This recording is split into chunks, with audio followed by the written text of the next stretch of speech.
This is Radio Devi on 92.7 FM, and you are listening to Lawline, connecting laws with life.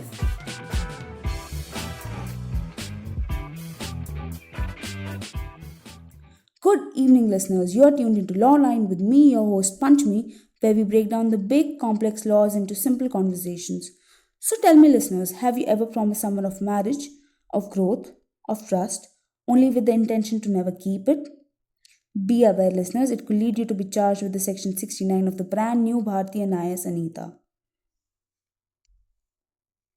We all know consent is at the heart of any relationship, but what happens when that consent is obtained through lies? Promises of marriage that were never meant to be kept, job promotions that don't exist, or even hiding one's true identity. That's where Section 69 of the BNS steps in.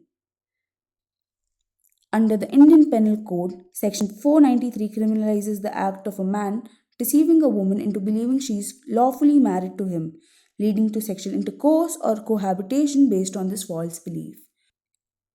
But BNS Section 69 expands this. It now covers promises of jobs, promotions, marriage, and even suppression of identity.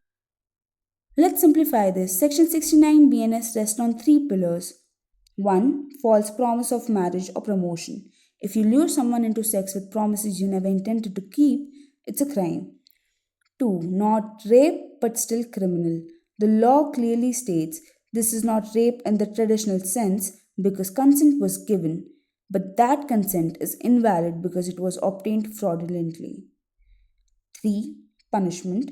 It guarantees up to 10 years of imprisonment plus a fine. Some serious stuff.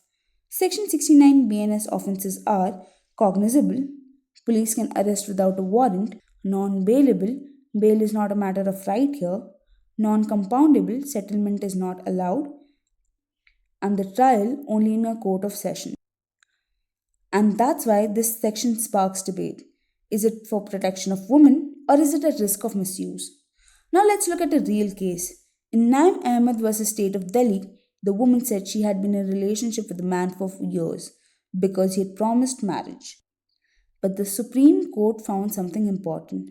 Just breaking a promise is not automatically a crime. The court said if a person never intended to marry from the very beginning, that's deception. But if it was a genuine relationship that later broke down, it does not amount to rape. So, what's the takeaway? Justice walks a razor's edge. It demands that judges see not just the law, but the nuances that lie between its lines. They have to carefully see whether there was deception from the start or just a relationship that failed. Because when it comes to justice, every nuance matters. With that, Lawline comes to an end. Tune in with me, your host Panchmi, tomorrow at 5 pm sharp. For tomorrow's episode, you get to decide. Should we talk about workplace harassment laws or online stalking? Text us your pick, and tomorrow's show will be shaped by you.